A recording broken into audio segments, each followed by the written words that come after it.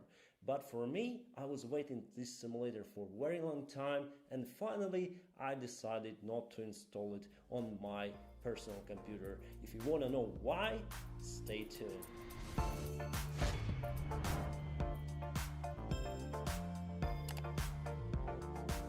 Microsoft Flight Simulator. It's iconic word, it's iconic brand, and I remember flying this simulator when I was very young in 1990s, and I took this love for those simulators till nowadays that I'm 33 and I still love flight simulators. Even though I'm the pilot of the real airplane, I like those computer games and they're quite realistic, I would say. However, there's something in new Microsoft Flight Simulator 2020 that I'm concerned about. And understand me right, my friends, I really enjoy this flight simulator. I was playing beta version, I was watching some of the reviews on YouTube, and the graphic of this thing is very superb. It's outstanding. We haven't seen this such of level of details before, you know. It's next level, it's next step, but it's not the revolution in flight simulators. You still can have the similar level of graphics on Prepare 3D or X-Plane 11, but you have to download lots of things, you know, lots of scenarios. You need to download weather, you need to have lots of add-ons into your basic flight simulator, and that is why I don't really like this stuff. Because if you put too much extras, you know, software for airplanes, airplane models, software for weather generation, software for airport scenarios, software for cameras like ISDO cameras, your simulator, your original simulator won't just work properly. On Microsoft Flight Simulator 2020, we don't have that problem. Everything is already there. Brand airports, brand design, brand graphic, and also we have the perfect weather generation installed already in that simulator. What we are lacking are the airplanes. The default airplanes are really not so good. Well, you may say that I'm wrong and those airplanes, those default airplanes are superb. I do agree about the graphic, and also I do agree about one plane there because I used to fly it and I used to try it, the Cessna Skyhawk 172. It's very detailed, it's good inside, all the switches are working, seems to be working fine, and I really like the aerodynamics and physics of that plane. However, if we speak about the Airbus 320 Neo and Boeing 747-8, some of the systems, some of the switches are not working properly, and that will reduce the level of realism playing this game. And just imagine, my friends, there is no Boeing 737 in that flight simulator. One of the most produced commercial airplane in the history, and not in this simulator, not this time. It was even in older version of Microsoft Flight Simulators in 1999 or 98 and 2002, 2004. It was everywhere, but here at this time, no, nothing really. So what do I need to do? I need just to wait for PMDG company to build their model for new Microsoft Flight Simulator 2020. For how long? Well, they promised to build it in half a year, so in the beginning of 2021. So that long I need to wait for my airplane to appear in new flight simulator. Quite a long time. And that is the first reason why I will not purchase the Microsoft Flight Simulator 2020, because I need my airplane there, or at least a realistic airplane. I need high level of realism. I am a real pilot, and default airplane will never give me that experience. Bum bum. Alright my friends, let's move straight forward to the second reason why I will not buy this flight simulator.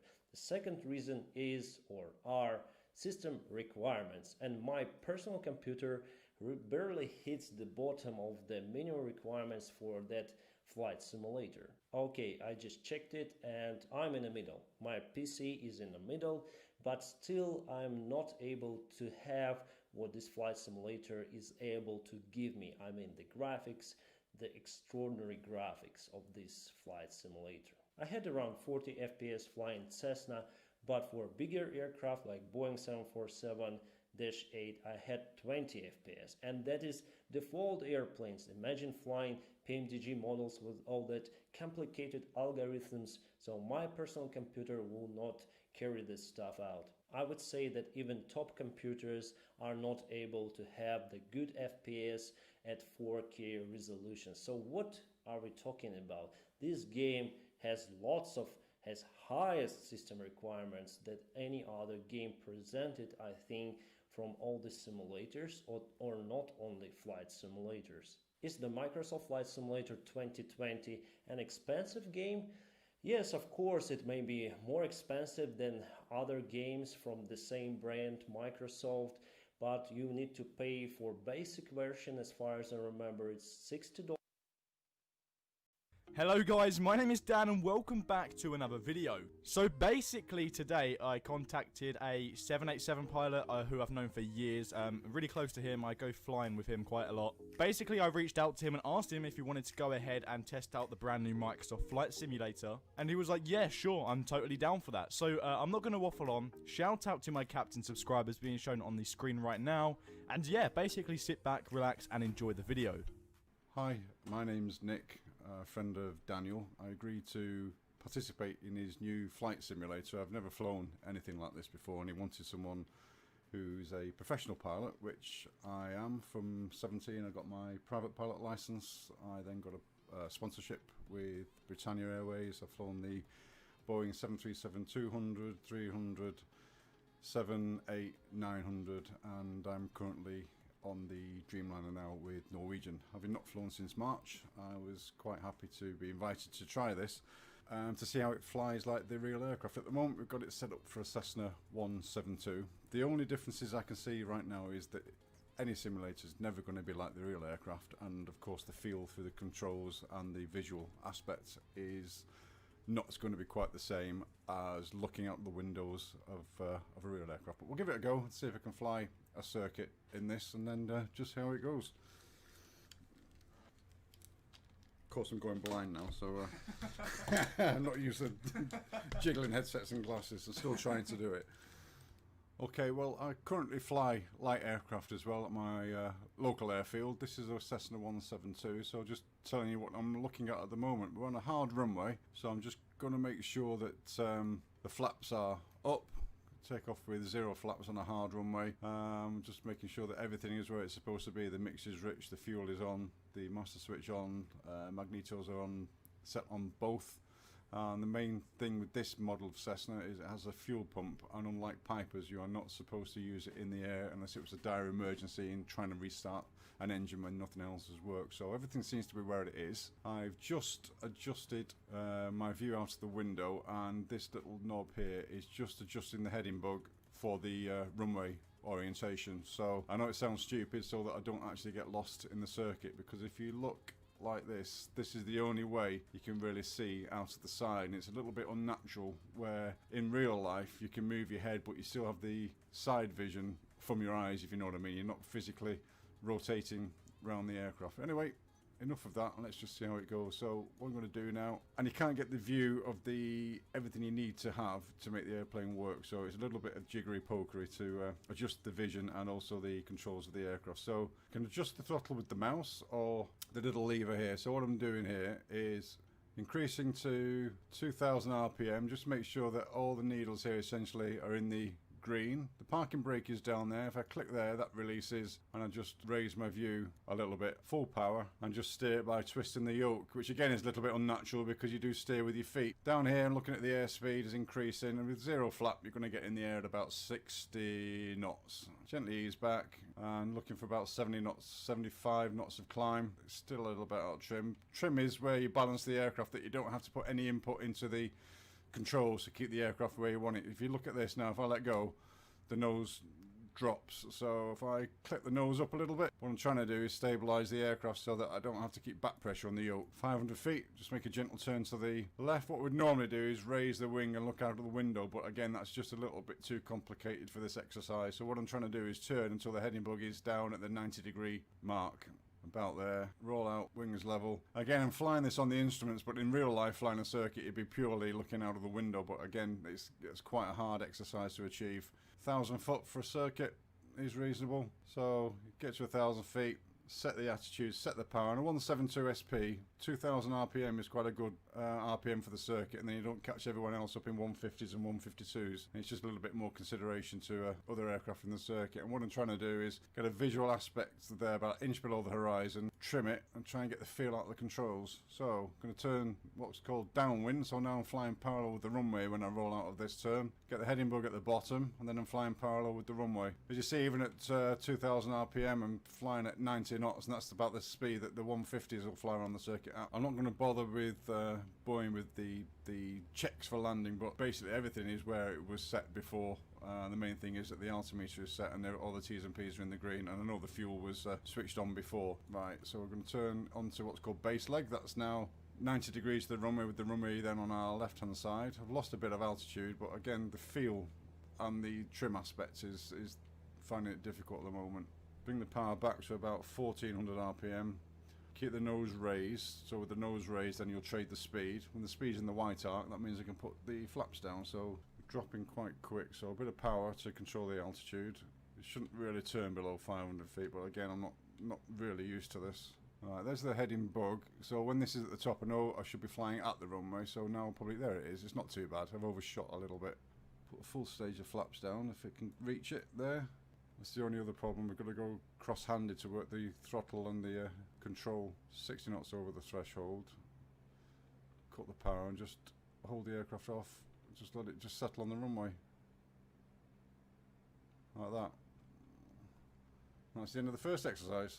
Whoa! That was well good. Was it? Yeah, that was really good. Okay, here we go again. We've got the 787. It's the Dash 10. I currently fly the Dash 9. Off camera, I had a little quick look around the flight deck, and some of the ways of setting the aircraft up aren't readily available. So at some stage after this, we'll look into that. So those of you who do fly this aircraft will see that it's probably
going to be a little bit untidy, a little bit unrealistic. If I just show you around the flight deck a little bit there, if I show you the performance computer, it actually says in ops, so you can't calculate the takeoff performance for the weight of the aircraft from here and transfer it to the FMC readily. The other differences that I'm noticing compared to the Dash 9 is that the flaps there are set at 15 for takeoff, and the green band for the stabilizer for takeoff is way higher than we see on the Dash 9. As I say, I'm not used to the Dash 10 setup, and I'm not used to the simulator, so it's going to be a... Also, I'm not used to an aircraft that doesn't have a control yoke, so I assume if I click there it might appear again. There we go. There's nothing about the weight, and for flaps for takeoff there it says 120 knots, and that's just ridiculous. It would normally say a flap setting, so if I just scan around, it's set for 15. The other thing I've noticed, when you get rid of the system page and go to the PFD, or the ND, sorry, all you can do is look down. You can't do anything else. It's just like a plan view, which is unrealistic. So unlike the Cessna, where the real time flying was quite accurate, apart from the looking around aspect, this is going to be a lot more difficult, because normally it takes 2 people to fly it, and the speed that you cover the ground is a lot faster. So I would usually use the map with a leading vector for the runway, so as I can line up, because the ground it eats up. If you don't get lined up with the runway early enough or accurately enough, then we're going to have to overshoot, and it could take a while before we got on the ground, but we'll see how it goes. Back to the takeoff page, it's showing me the V2 speed of 140 knots. That's essentially the takeoff safety speed, so I'll just replicate that into the MCP window there, and you can see the reference changing here. I'm not used to the pitch and power settings neither, so it's going to be just blind leading the blind. We're empty, so I'm not going to use a lot of power for takeoff. I'm not going to use any settings VNAV. I'm just going to basically do a raw data circuit, or attempt to. These are the engine instruments, so that would normally go on the pilot monitoring side. So using this switch, you transfer the ICAS to the other side, so the engines are over there. Let's just give it a go. I'll just try and fly a circuit. I'm not going to set a lot of power. Parking brake is down here somewhere. There we go, and just click it off, and then just try and get an up view quickly. It'll start rolling pretty quickly. If it doesn't seem to be accelerating quickly enough, I'll put a bit more power on, but that is, yeah, a bit more power. That's more like it. That's a reasonable acceleration. 80 knots. Already the nose is trying to come up. I'm just unnaturally holding it down. 140 is the V2, there's V1, so you can just ease back now, and it will just, oh, always do that. So there's positive rate, gear up. And I'll leave the flaps where they are. If I pitch down a little bit, try and control the speed back. And I'm going to fly around about 170, 180 knots around the circuit. What I'll do is I'll go to 1100 feet first straight ahead, or roughly straight ahead. Try and get it in trim. Again, this is going to be the problem. Pitch and power and trim, I'm not used to. You can hear air traffic control talking there. We're just going to ignore him for the time being. It's not relevant to what we're doing. It's just a demonstration, just trying out this flight simulator. So there we go. The speed's pretty stable. Altitude is reasonably stable. Speed just increasing a little bit because I'm descending a little bit as well, so you trade energy, potential energy for kinetic energy. Right, let's have a look out the window again. Maypole is behind there. Okay, I'll keep going. Normally you would lower the gear and start descending on base leg and then onto final approach, but I just want to stay level, get lined up with the runway and do one thing at a time. Because again, you don't have the natural ability to look over your shoulder whilst flying the aircraft. That's the difficulty. But graphic-wise, it's brilliant. The presentation of the flight deck. In fact, I've not had a look upstairs. Yeah, the overhead panel, everything is really good. So any aspiring flyers out there, this would be a good purchase, I think. When it gets to 3 miles from 900 feet, we'll start descending. See, there's a lot going on trying to click everything. There's the flaps. See, all that going on, clicking around, just a little bit distracting. Keep the speed around about the 140. Might get a sink rate warning, but just want to try and get in the profile. Yeah, it's just overcooked it there.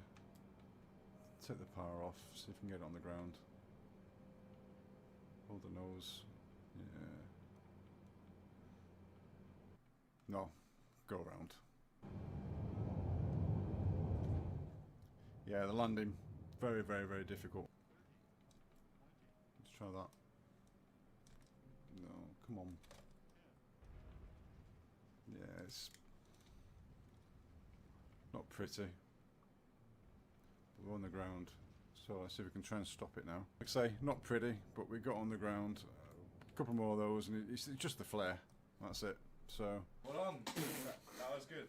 So, what is your like overall sort of review on the simulator itself? Like, what do you think about it? I think it's great. I think the graphics are great, but I think for the more complex aircraft, it's more investigation needed to be able to set it up and fly it properly.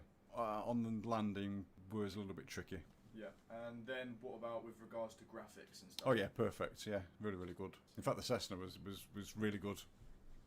And pricing, so it starts at like £59 and goes up to £110. Would you say it's worth the money? I would, yeah, definitely. I think you can. I think there's more.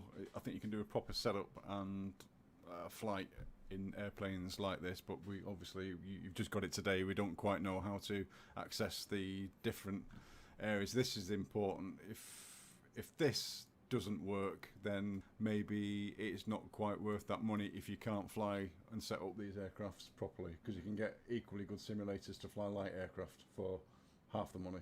Yeah. So unless you can get these to fly properly, then that's what's going to determine whether it's worth the money or not. That's basically it. Yeah. That's basically it. Thank you. No worries.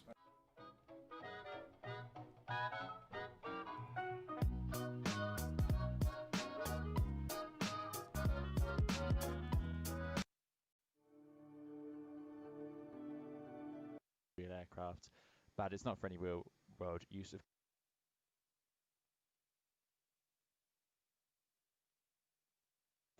It's not going to be the same level as the TOLIS or the specific Airbus add-ons for in the flight deck now, and again the visuals have been sorted out really well. You've got some amazing textures.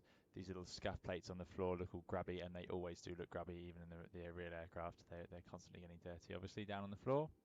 You've got some really nice texturing on the seat. I can feel that texture just by looking at it, and on this armrest. So there's some great details here going on that make it really feel like the Airbus flight deck. So they've obviously spent some time sat in the actual aircraft to get these to this standard. So yeah, really impressed with some of that. So what we'll do now is I'm just going to set up the airplane to fly a visual circuit around Edinburgh. So now we go into the MCDU, and we just have a comparison to what we're used to, really. So yeah, it's got the init page. Edinburgh to Edinburgh was loaded in because I put that in as the flight. Let's put in a random flight number. I put in custom X2. We can put in 3000 as the altitude for the circuit, which is absolutely fine. Then I'm going to go to my flight plan page, departing from runway 24, which is in here, and I'm just going to insert. I don't need a SID, and I'm going to put the arrival also onto runway 24, and we'll probably end up flying the ILS for some reasons I'll talk about in a second. Some of my viewers will already be familiar with things like the fixed info page, but that sadly doesn't work. I'm not sure if even holding works, to be honest with you. You don't seem to be able to select next to these points. So there are definitely some pages missing from here. As we've said before, it's not going to have everything in it. Hopefully some of these things are added. So what I'm going to do is take off. We're going to fly over Edinburgh and then back around. We're going to do that at an altitude of 1600 feet. So I'm going to set 1600 in here. To do that in the Airbus, we can set the altitude. I need to fiddle with this. So set the altitude increments to 100. So I've clicked that, and now hopefully, there we go, I can wind that down to 1600. So quite a low circuit altitude. Actually, I think what we'll do is we'll put it to 2000 and fly around, come back in and do the ILS. For takeoff, we're going to have max auto brake selected. I'm pretty sure these are the wrong way round, but you start to lose your idea in your mind about where these buttons actually sit. But there we go. That should be on max for takeoff in case we reject the takeoff. I've already got flaps 1 plus F out, which is correct. The other options in the Airbus are 2, 3 for takeoff, and then 4 can be used for landing. So we'll set that to 1 plus F. The systems pages, we've got fuel and we've got engine. That's all that seemed to work. And this isn't quite how the engine page looks. This line here shouldn't be there. That's a status sort of page. So hopefully, again, these things will be added. But there we go. That's what we've got so far. So we've got our altitude in. I'm going to put the flight directors on for the takeoff. And hopefully, let's have the terrain on as well. We've got some nice clouds out there, which do look stunning. The weather system in this has really been modelled excellently. That is definitely clear. And when we go and line up on the runway, we're going to turn all these lights. Right. So yeah. So what else? The overhead panel looks really nice, really similar to the Airbus. They've done a good job. Lots of these switches don't work, but we've got the light panel down here, which all works in the right way, which is good.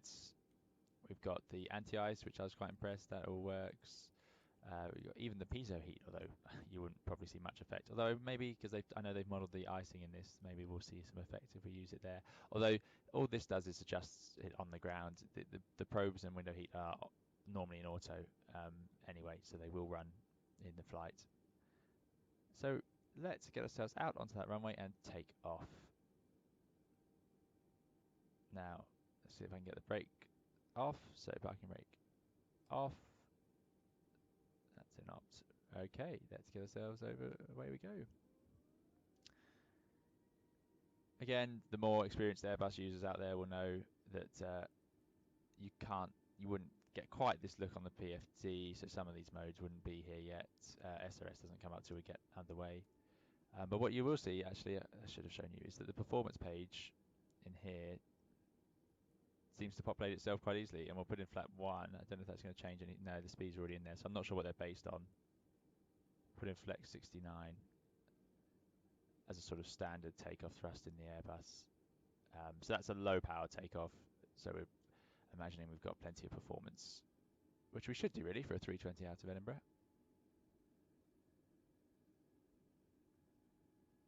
I'm running it at high settings, or it just decided to set for high, and it seems to be running okay. 1080p this is, and it's on an RTX 2060 Super graphics card, if anyone is interested.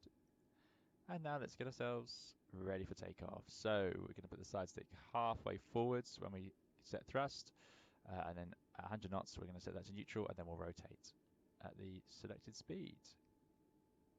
So here we go. Takeoff. So you move those thrust levers all the way forwards until we see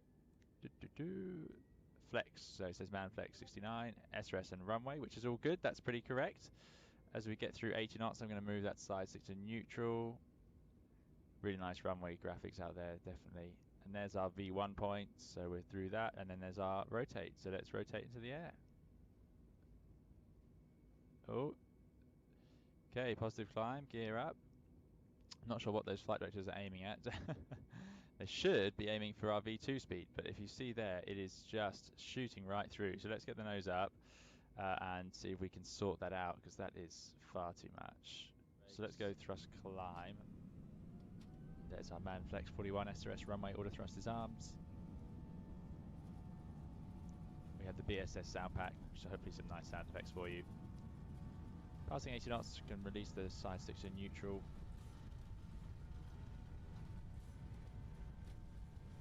Looking out to the end to keep it straight. There's our rotate. 3 degrees a second. Positive climb, gear up. And this is what's interesting. I'm not sure what speed it's targeting now. Speed's really washed off. Let's get the nose down. There's 2,000 feet. Let's just try and fly at 2,000 feet. I'm not sure why it's gone in for 5,000. So let's try, let's pull that. Does that work? There we go. So that's got it to 2,000. Let's put the autopilot in. Right, so we've got thrust, climb, outstart, nav. I don't want nav, I want heading. So I've got to pull that down. Select heading. And there we go. It's going back down to 2,000 feet, just about. Turn up the brightness of that PFD. There we go. Okay. So we've managed to get in the air, just about. We're heading along. The flaps are at 1 plus F, but it seems to want to target at 190 knots. Let's select ISB. So select it. What does it do? Engage selected. So the selected is correct. A little arrow down, you pull. So you're effectively pulling the switch. That's what you do in the aircraft. And let's wind that speed up to 220. Once we're above the green S, which we are now, I can bring those flaps to 0. So they're now traveling to 0. And that's us in the air, and away we go. There's out, 220 knots. Let's have a look outside. Something you can't resist. Yeah, and this is where this game really shines. Look at that. It does look absolutely lovely. I'm going to compare this with X-Plane 11, which uses, I've got Orbex for this area, so it's a little bit unfair because that is obviously payware, but yeah, this looks really great. Right, jumping back inside. Let's turn downwind. So I'm going to turn the heading all the way around. Something I have seen last time I tried this, oh, that's no good, is that the heading bug, if you turn it too far around, it tried to then turn right. So I kept winding this to the left to try and turn downwind, and the airplane eventually decided I wanted to go the other way, and it changed its turn to the right, which is not what the real airplane would do.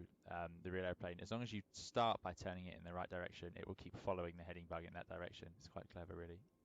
But there we go, round to heading 06, it's roughly 061, which I'll set shortly. Let's hope it doesn't do the same thing again. Looks all right.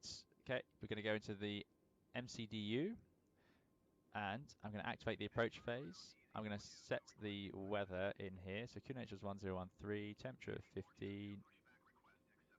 And there we go, we can hear air traffic, which is even you're saying EasyJet. So I have a feeling they're using actual, I believe that's actual air traffic I've got turned on. So that's quite good.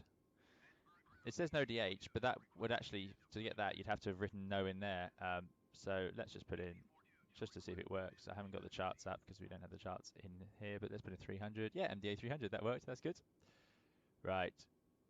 So soon, it's a really wide turn it's taking. I mean, I really wouldn't expect to be this far out, this low over the ground. It's only doing 20 degrees of bank. In heading mode at this speed, it should really do a bit more of a turn. And there's Edinburgh Airport, so we're turning downwind now. Radio altimeter's working, that's good. 1,200 feet, so yeah, we've got some hills beneath us. That seems about right for Edinburgh. I mean, it's this sort of global terrain and scenery that's really going to be the best part of this, isn't it? And the weather. I can't wait to go and experience some more of the weather in this. So yeah, 1,000 feet on the radio altimeter. That's not great. Let's set the auto brake. So we're going to have medium auto brake on for the landing. I've activated the approach phase. So now, in theory, if I go to manage speed, it should fly at that little green dot. That's what I would expect the Airbus to do. So I go to the little arrow up, engage manage speed. But for some reason, it targets this slower speed. I don't know why it does that. So it doesn't seem to quite fit in. It's also got a very high VAP. I mean, we are, how heavy are we? 60 tons, and it's trying to VAP at 150. Config full. Does that change? No, it doesn't seem to do anything. Normally, if you change between those, this speed will change accordingly. Okay, so we're below the green dot. Let's put out flap 1. So I've put the flaps to 1. And that's good, because in flight, you'd expect that to go to just 1, not 1 plus F. So we've only got slats out. So that is, yeah, that's correct. I haven't worked out how to get a wing view, so if anyone in the comments knows, that'll be great. I'll definitely be doing that in a future video. And here we go, let's enjoy the outside. Lovely, yeah, really nice. Can't wait for some good liveries with this one. So now we're going to head out basically over Edinburgh town. There's the airport. So yeah, as you can see, compared to my video where I did this myself in the tow list at A321, this time we're quite a bit further out. The autopilot takes a wider turn than I would have done. I'd have done 25 degrees for that first turn. And I would expect the autopilot to at 220 knots. But there we go. That is a very minor detail. There's no doubt about that. So let's have a bit of a comparison now and see how this looks compared to what we had in X-Plane.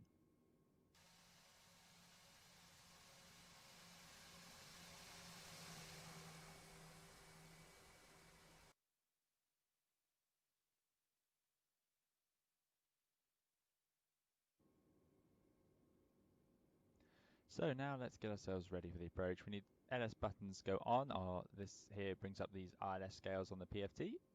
It seems to automatically do it on both sides, which is pretty handy. That's always nice in these simulators when there's only one of us to work. So we've got that now. We're going to fly downwind, head out, and I'm going to plan to go via CI24. Now, it's not very realistic, but could I go direct to that point? It doesn't seem to let me. Can I type it in? CI24.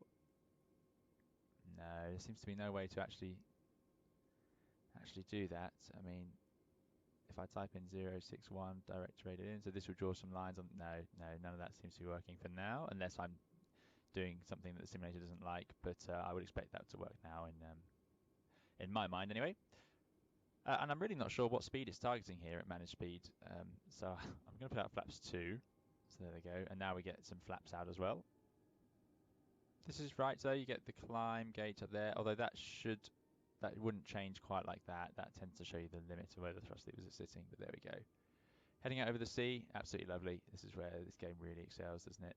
We're going to go out via this island, be at this island around 2,000 feet, then background in for that ILS approach. You can see the glide slope going above us there.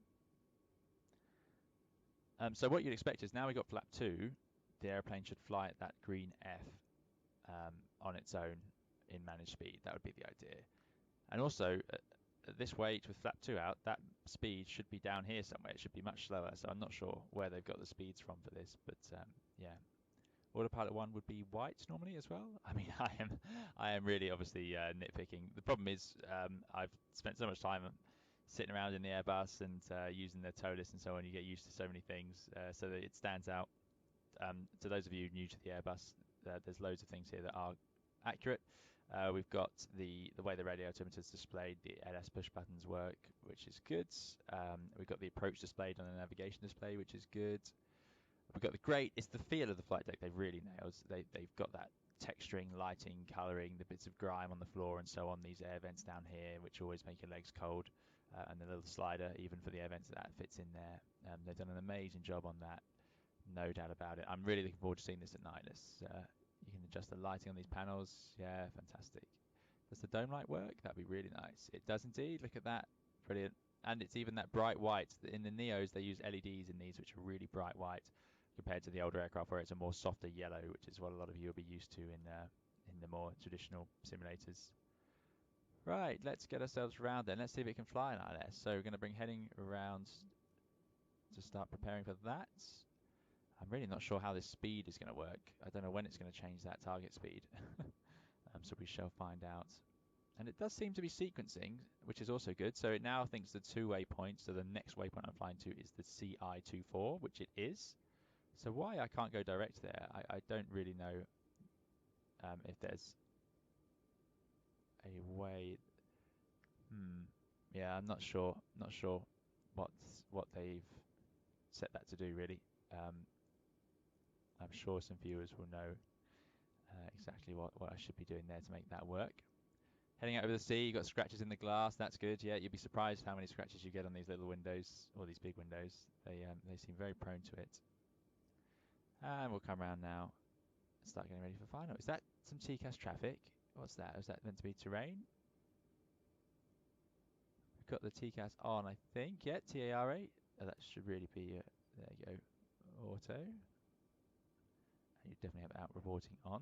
It's funny that they modelled that, but there we go. Right, let's bring it round then onto reasonable intercept. And I'm going to arm the approach. So that gives glide slope. For some reason, no localizer mode. How strange. Maybe it's gone into nav mode for now. But you should expect when you press approach, maybe... Nope. Don't know. Should also be able to engage both autopilots, but there we go, we can't. So I wonder, it seems to be in heading. Yeah, it's gone through the heading, so I'm not sure why it says heading there. A big part of flying the Airbus in any of these airliners is these FMAs, flight mode enunciators. They tell you what the autopilot's doing, or at least they should, but this one doesn't seem to be telling us we're on the localizer, even though I'm pretty sure that's what it's following. And now we're coming in on final, and there we go, there's that view. A little bit blurry. I might have to adjust my settings to get the draw distance a bit bigger than it is now. So let's see where it looks. This island, fantastic, yeah. That looks great though. Really strong sort of glare they've modelled as well. So you get these really bright whites on the fuselage with the sun gleaming off it, which is really nice. Okay. See if this works then. So it's got glide slope arm, so that is correct. The Airbus does this. It will put the mode as blue mode underneath. So that's sitting there ready, hopefully, to take over this glide slope when it reaches it. The heading bug would normally disappear. On the Airbus, unlike a Boeing, the heading bug doesn't sit there in the background, so you don't have to constantly fiddle with it to keep it up to date, which is quite nice on the Airbus, certainly. Do they have the tray table modelled? No. No, sadly not. Did these light switches work? No. Loudspeaker, no, but the PFD and the ND brightness do. Okay, let's turn down that terrain. It's a very detailed terrain radar. I have not seen one that's quite this detailed before on an Airbus, but they may be out there. Someone may own an Airbus with a fancy radar. It's not even radar, it's a database, basically. Compared to the weather radar, which is something I would definitely be looking forward to try out. So there's the glide slope, hopefully. There it is, glide slope. Okay, that's good. And now we're starting down, so let's put the gear down. And then once you do that, you would arm the speed brakes for landing. Oh, don't want to fiddle with the trim. And we've got our lights on, so we are ready to go.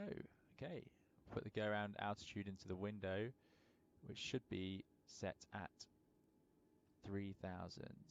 Now that should change on here. That should then change to that 3,000 because that's sort of sitting in the background in case we go around. But there we go, it hasn't. Flaps to 3.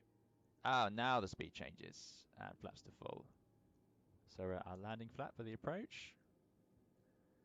Here we are. Now this is where, look at that. Fantastic. Got the river there. I'll have to definitely fiddle with the settings to get hopefully a bit more of a draw distance, but I imagine my computer may struggle if I do that.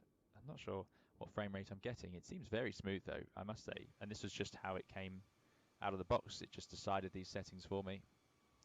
Look at that, with the shadow over the water. Amazing.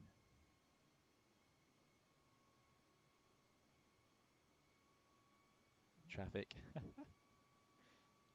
Yeah, really nice. Okay, back into the deck. Here we go, coming in on approach. That does look like hey, it's a version of Edinburgh Tower. It's got a similar sort of shape. And let's take out that autopilot. Now it's Z, I believe. I'm so used to the X-Plane controls. So there's the autopilot off. Correct noise. And they've got the triple click, which is what it does when it reverts in the mode. But it wouldn't revert to open descent. There we go, land mode. That's better. I'm not quite sure why the PFD has this that little white line there that should really be at 2.5 degrees, and it seems to be set a little bit high, but there we go. Getting a bit high, so we'll get back down to those pappies. That's very sensitive. I'd be surprised if there are 4 whites from here, but there we go. We're only a little bit high there.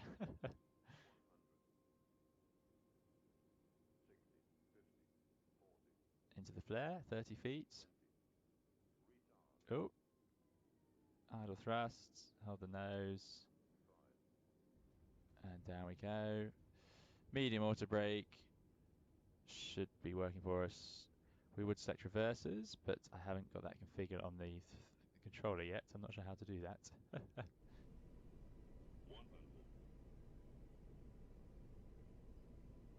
50.